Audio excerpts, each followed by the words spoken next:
இது என் தம்பி நீ உனக்கே ஒரு பெரிய ஃபேக்டரி ஓனர் வீட்டுல பொண்ணு எடுத்திருக்கும் போது உன் அண்ணன் என் பொண்ணுக்கு 5 லட்சம் ரூபாய் செலவுல கல்யாணம் பண்ணி வைக்க ஆசைப்படக்கூடாதாப்பா?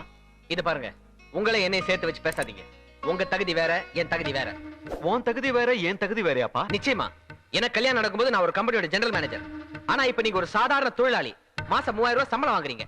நீங்க உங்க பொண்ணுக்கு 50000 ரூபாய் 1 லட்சம் செலவு பண்ணி கல்யாணம் பண்ணி வைக்கணும்னு நினைக்கிறது நியாயம். அதை விட்டு 5 லட்சம் ரூபாய் செலவுல கல்யாணம் பண்ணி வைக்கணும்னு நினைக்கிறது ஆசை இல்ல, பேராசை. அத முதல்ல தெளிவா தெரிஞ்சுக்கங்க. ஆமாண்டா, வாஸ்தவம் தான். நான் பேராசைக்காரன் தான், தகுதி இல்லாதவன் தான். ஆனா நீ முதலாளி, பெரிய முதலாளி. ஆனா ஒண்ணு மட்டும் ஞாபகம் வச்சுக்க, இந்த முதலாளியை உருவாக்குறது இன்னொரு முதலாளி இல்லடா, காக்கி சட்டை போட்ட இந்த தொழிலாளி தான்டா.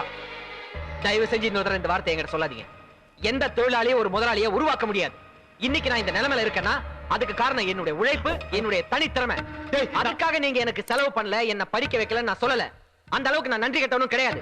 என்ன நீங்க இது வரைக்கும் எனக்காக ஒரு 50000 ரூபாய் செலவு பண்ணிருப்பீங்களா? இந்த